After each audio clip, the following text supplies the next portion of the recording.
Assalamualaikum warahmatullahi wabarakatuh. Kembali lagi dengan saya Yudhistira, calon guru penggerak Angkatan 3 dari Kabupaten Subang. Pada kesempatan kali ini, saya akan menjelaskan tentang koneksi antar materi budaya positif di sekolah untuk melengkapi tugas modul 1.4.A.9.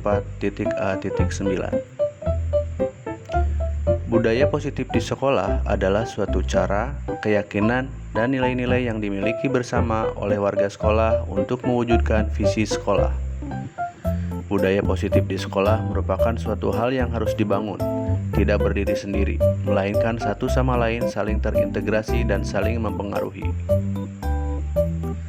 Membangun budaya yang positif bukanlah hal yang mudah, diperlukan komunikasi positif di antara warga sekolah, mulai dari kepala sekolah, guru, murid, dan orang tua. Budaya positif erat kaitannya dengan aktivitas belajar sehari-hari. Faktor hubungan antara guru dengan murid menjadi faktor yang sangat penting dalam penerapan budaya positif di sekolah. Karena setiap hari guru adalah orang yang paling sering berinteraksi dengan murid. Dalam membangun budaya positif, diperlukan juga penerapan disiplin positif.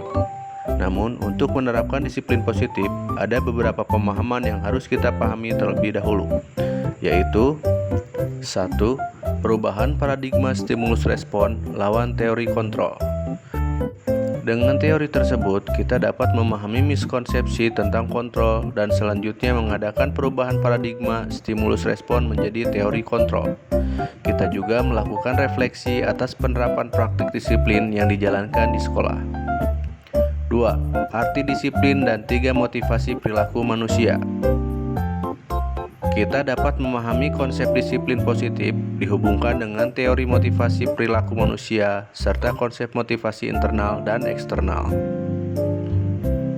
3. Keyakinan kelas, hukuman, dan penghargaan. Kita dapat memahami pentingnya memiliki keyakinan kelas sebagai fondasi dan arah tujuan sebuah sekolah, yang akan menjadi landasan dalam pemecahan konflik atau permasalahan di dalam sebuah sekolah, yang akhirnya akan menciptakan budaya positif. 4. 5 kebutuhan dasar manusia. Kita memahami bahwa setiap tindakan murid dilakukan untuk memenuhi kebutuhan dasar mereka yang berbeda-beda dan agar menjadi individu yang selamat dan bahagia. Kebutuhan dasar harus terpenuhi secara positif. Kita memahami bahwa kebutuhan dasar dapat dipenuhi dengan cara positif atau negatif. Oleh karena itu, peran guru adalah memberdayakan anak agar dapat memenuhi kebutuhannya secara positif. 5. Posisi kontrol. Kita dapat melakukan refleksi atas praktek disiplin yang dijalankan selama ini dan dampaknya untuk murid-murid. Kita dapat mengetahui dan menerapkan disiplin restitusi di posisi monitor dan manajer agar dapat menciptakan lingkungan positif, aman, dan nyaman, dan dapat menghasilkan murid-murid yang lebih mandiri, merdeka, dan bertanggung jawab. 6. Segitiga restitusi.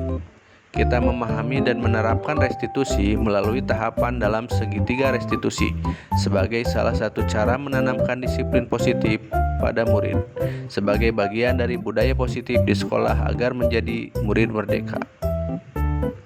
Adapun kaitan antara filosofi Ki Hajar Dewantara, nilai dan peran guru penggerak, visi guru penggerak, dan budaya positif di sekolah adalah untuk mewujudkan visi guru penggerak, kita sebagai calon guru penggerak sangat perlu memahami bagaimana pemikiran Ki Hajar Dewantara dapat teraktualisasi dalam nilai-nilai dan peran kita sebagai guru penggerak, sehingga kita juga dapat secara langsung menerapkan budaya positif di sekolah kita masing-masing dengan menerapkan disiplin positif.